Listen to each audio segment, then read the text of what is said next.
नमस्कार, आपके साथ मैं हूं समीर अब्बास। इंटरव्यू 9 में आपका स्वागत है। आज हमारे खास मेहमान हैं देश के पूर्व कानून मंत्री और पटना साहिब से बीजेपी के सांसद रविशंकर प्रसाद जी। बहुत बहुत स्वागत है आपका। राहुल गांधी एक बार फिर सुर्खियों में हैं। गुजरात हाईकोर्ट का जो फैसला आया है उसे कांग्रेस पार्टी अन्याय बता रही और कहा यह जा रहा है कि उनका कोई मैलाफाइड इंटेंशन नहीं था। जो मोदी सरनेम को लेकर उन्होंने बयान दिया था उसके बाद भी ऐसा हुआ। हाईकोर्ट ने 125 पेज का जजमेंट दिया है, मैंने पूरा पढ़ा है। इसमें कोर्ट ने क्या कहा? राहुल गांधी आदतन अपराधी हैं अवमानना के मामले में। 10 केस चल रहे हैं इनके। इन्होंने कैम्ब्रिज में फिर सावरकर को अपमानित किया, उनके पोते ने पुणे में केस कर रखा है जी। तो और राहुल गांधी की पूरे थोड़ा सा व्यक्तित्व को देखिए आप। चुनाव आयोग को अपमानित करते हैं, इंग्लैंड से, कैम्ब्रिज से, अमेरिका से। भारत की सेना के बारे में क्या बोल देते हैं, तो सीवीसी की आलोचना करते हैं। राफेल केस में याद होगा मोदी जी पर ने क्या कहा था उस समय, चौकीदार मैं बोल नहीं पाऊंगा जी। सुप्रीम कोर्ट ने बिल्कुल सही पाया तो सुप्रीम कोर्ट की आलोचना किया, तो बाद में जब कंटेम्प्ट हुआ तो माफी मांगे। तो राहुल गांधी बेबुनियाद आरोप लगाना, अपमानित करना, ये उनकी फितरत बन गई है। फिर कांग्रेस ये क्यों करी कि ऐसा इसलिए किया जा रहा है ताकि किसी तरह से बस राहुल गांधी को लोकसभा चुनाव लड़ने से रोकना है मकसद? भाई अजीब बात का, तो 2004 से लड़ रहे हैं ना जी। और इतने लोकप्रिय थे समीर साहब, तो अमेठी से वायनाड क्यों चले गए थे? क्योंकि वहाँ क्रिश्चियन वोट बहुत हैं और वहाँ पर मुस्लिम लीग का सपोर्ट था, वहीं से लड़ जाते आप। देखिए, राहुल गांधी को कांग्रेस पार्टी कितना बार लॉन्च रिलॉन्च करेगी अलग बात है, लेकिन मैं आपके सामने एक बात को बड़े विनम्रता से कहना चाहूँगा, राहुल गांधी को कांग्रेस के वरीय लोग ठीक से बोलना सिखाएं। बट वो तो ये मान ही नहीं रहे हैं कि उनसे कोई गलती हुई है। वो कह रहे हैं कि उन्होंने नरेंद्र मोदी नहीं, कुछ विशेष लोगों पर टिप्पणी की थी, नीरव मोदी, ललित मोदी पर टिप्पणी की थी, लेकिन उसे पेश इस तरह से किया। ऐसा है, ये सब बात कोर्ट में बहस हुई ना। अब तो 3 कोर्ट में बहस हो गई ना, अब उसको हम लोग यहाँ क्या बहस करें? कोर्ट ने सबूत, supreme court, high court judgment, विदेशी जजमेंट 499 आईपीसी के आधार पर सारा निर्णय किया है ना। तो राहुल गांधी जाए सुप्रीम कोर्ट। प्रेस कॉन्फ्रेंस में ये कहा गया कि राहुल गांधी किसी से डरते नहीं हैं। तो ये जो एटीट्यूड है, आपको लगता है कि ये एक बड़ी वजह है? वरना माफी अगर वो मांग लेते तो शायद इस मुसीबत में नहीं फंसते। देखिए, मुझे 2 कारण करना है। अभिषेक मनु सिंह भी हमारे अच्छे मित्र हैं जी। हम लोग एक पेशे से भी आते हैं, मित्र भी हैं। राग दरबारी शास्त्रीय गायन में बड़ा सुंदर राग है, अच्छा राग है, लेकिन जब राजनीतिक राग दरबारी बनता है तो बेसुरा हो जाता है। लोकतंत्र लोक लाज से चलता है। आलोचना का अधिकार है, कार्टून का अधिकार है, पन का अधिकार है, लेकिन जब आप लोक लाज की सीमा लाग जाते हैं तो ये आपकी आजादी नहीं है बोलने की, क्षमा करिए। तो राहुल गांधी की समस्या यही है कि I am the most competent wise man in the country, बस यही। राहुल गांधी से अब पूरे विपक्ष की बात करते हैं। हाल ही में महाराष्ट्र की जो घटना हुई उसमें एनसीपी की टूट की इंजीनियरिंग का क्रेडिट आपकी पार्टी को दिया जा रहा है। ऑपोजिशन कह रहा है इसके पीछे बीजेपी है। अच्छा, हमें ये बताइए कि पटना में एक बारात सज रही थी 24 की जी, लालू जी ने दूल्हा भी घोषित कर दिया। पटना मेरा क्षेत्र भी है जी। तो मैंने ही एक सवाल किया था कि बारात 24 की सज रही है, दूल्हा कौन है जी? तो कहा गया दूल्हा हम बताएंगे। अब तो दूल्हा छोड़िए, बाराती ही भाग रहे हैं समीर जी। तो इसमें हम क्या करें? अखिलेश यादव का आपको मालूम है यूपी में क्या चाहते हैं। उधर बीआरएस ने, राहुल गांधी ने बीआरएस में राव साहब को जहां चिल्लाया तो चले गए अखिलेश यादव के साथ में लंच करने के लिए। तो ना समन्वय है, ना कार्यक्रम का साझा है, ना नेता पर समझदारी है। तो इस बारात को हम क्या कहें? एक ही बात, 24 में किसी की बारात नहीं सजेगी, क्योंकि 24 में कोई वैकेंसी नहीं है। तो 2014 के बाद कभी शरद पवार की तरफ से ऐसे इंडिकेशंस दिए गए क्या कि वो बीजेपी के साथ आना चाहते हैं?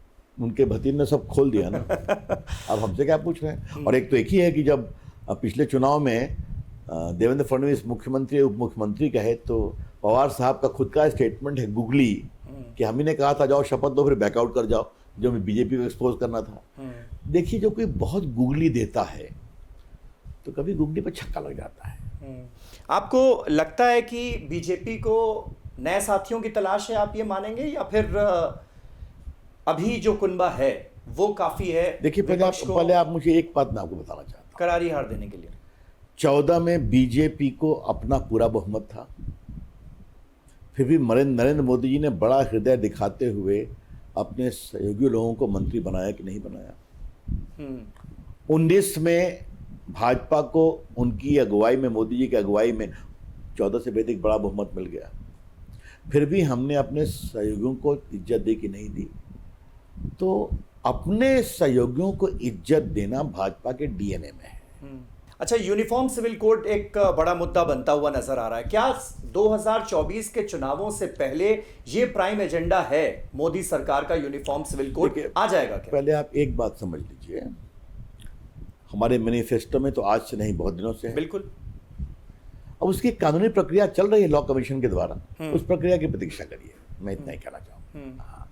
लेकिन जिस तरह के रिएक्शंस आ रहे हैं, जैसे मुस्लिम पर्सनल लॉ बोर्ड ने ये क्लियर कर दिया है कि वो इसका विरोध करेंगे, विरोध के स्वर बुलंद होते हुए नजर आ रहे हैं। कई जगहों पर जैसे पूर्वोत्तर की सरकारें हैं, उनका विरोध सामने आ रहा है। तो इस तरह के विरोध का सामना आप कैसे करेंगे? देखिए, अब जहाँ तक विरोध का सवाल है तो ये बताइए, आर्टिकल 370 का विरोध हो रहा था ना, हटाने का जी। 3 तलाक का विरोध हो रहा था ना, मैं ही था कानून मंत्री। बिल्कुल। पीएम के निर्देश में उसको लाने का सौभाग्य मुझे मिला था।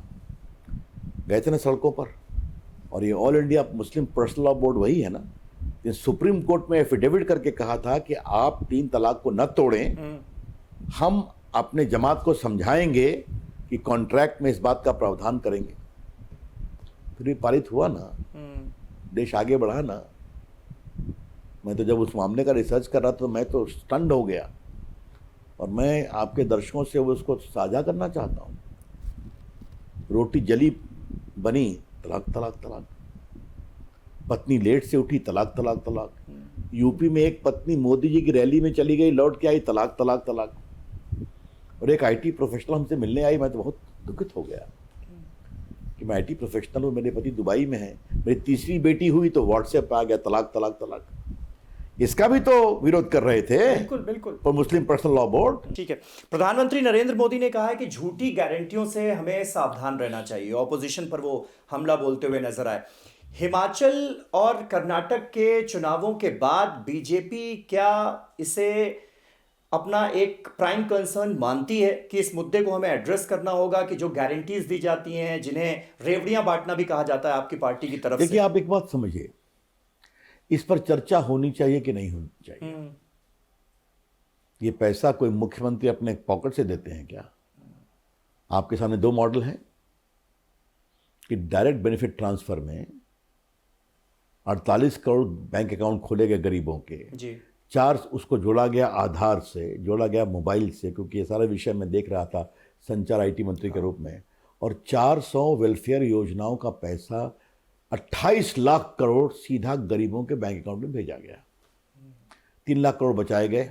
एक ये मॉडल है, और दूसरा मॉडल है रेवड़िया बांटते रहो। लेकिन मैं आपसे एक सवाल पूछूं, जो राहुल गांधी कमिटमेंट देकर गए थे राजस्थान में, वो पूरा हो गया क्या? जरा अपने स्टूडियो को कहिए उनके भाषण को निकाले, और जो राजस्थान में बोलकर गए थे वो पूरा हो गया क्या? तो ये सपना दिखा करके जमीन पर लाने में क्या आपत्ति है? कब तक ये रेवड़ी कल्चर चलेगा? हाँ, जो वेलफेयर मेजर गरीबों के लिए जरूर होने चाहिए, उसमें कोई दिक्कत नहीं है। सवाल है रेवड़ी कल्चर का, बस। तो रेवड़ी कल्चर की काट आप लोगों को ढूंढनी पड़ेगी? ढूंढनी नहीं पड़ेगी, जनता खुद समझती है। ठीक है। अच्छा, मध्य प्रदेश, छत्तीसगढ़ और राजस्थान, इन तीनों राज्यों में चुनाव होने हैं, और जाहिर है बीजेपी के लिए भी ये चुनाव बहुत अहम है। क्या सबसे बड़े मुद्दे होंगे इन चुनावों में? नहीं, हम लोग जीतेंगे साहब, निश्चित जीतेंगे। देखिए, आप कभी एक बात नहीं भूलिए कि भाजपा का संगठन बहुत व्यापक है मध्य प्रदेश में जी। अगर पूरे हिंदुस्तान में भाजपा संगठन को की जड़ें गांव तक देखना हो तो जाइए मध्य प्रदेश में। और शिवराज सिंह चौहान जी ने बहुत ही अच्छा काम किया है। और देखिए, जो एक बहुत दुर्भाग्यपूर्ण घटना हुई थी एक आदिवासी नौजवान को लेकर करके, किस तरीके से उसको हैंडल किया।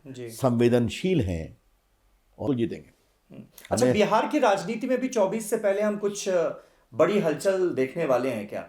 सीधे मैं पूछ लेता हूं, नीतीश कुमार क्या अभी भी बीजेपी में आ सकते हैं? दरवाजे खुले हैं उधर क्या? एनडीए का हिस्सा बन सकते हैं? हमारे नेता माननीय गृह मंत्री अमित शाह जी ने 4 बार बिहार की अपनी रैलियों में कह दिया उनके दरवाजे बंद है। लेकिन आपने पूछा है तो मैं आपके माध्यम से नीतीश बाबू से एक सवाल पूछना चाहता हूं जी। कि आप तेजस्वी जी को मुख्यमंत्री कब बनाएंगे? ये तो आपका कमिटमेंट था ना, उनके साथ गए थे। तो आप उनका बनाना नहीं चाहते या आप डरते हैं कि जहां उनको बनाया आपकी पार्टी आधा टूटी? तो ये है गड़बड़ झाला, समझ गए आप? हाँ। पिता लालू प्रसाद व्यग्र हैं कि मेरा बेटा मेरे सामने मुख्यमंत्री बन जाए। और दूसरा सवाल, रेलवे घोटाला में श्रीमान तेजस्वी जी को चार्जशीट हो गई है, लालू जी की भी हुई है। और देखिए, छोटा नहीं हो, रेल मंत्री के रूप में उन्होंने अपने समाज के लोगों को भी कहा कि पहले जमीन गिफ्ट करो तब नौकरी मिलेगी।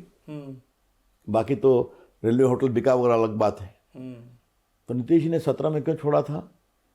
कि तेजस्वी यादव जवाब नहीं दे पा रहे थे इन भ्रष्टाचार का। आज तो चार्जशीट भी हो गई है।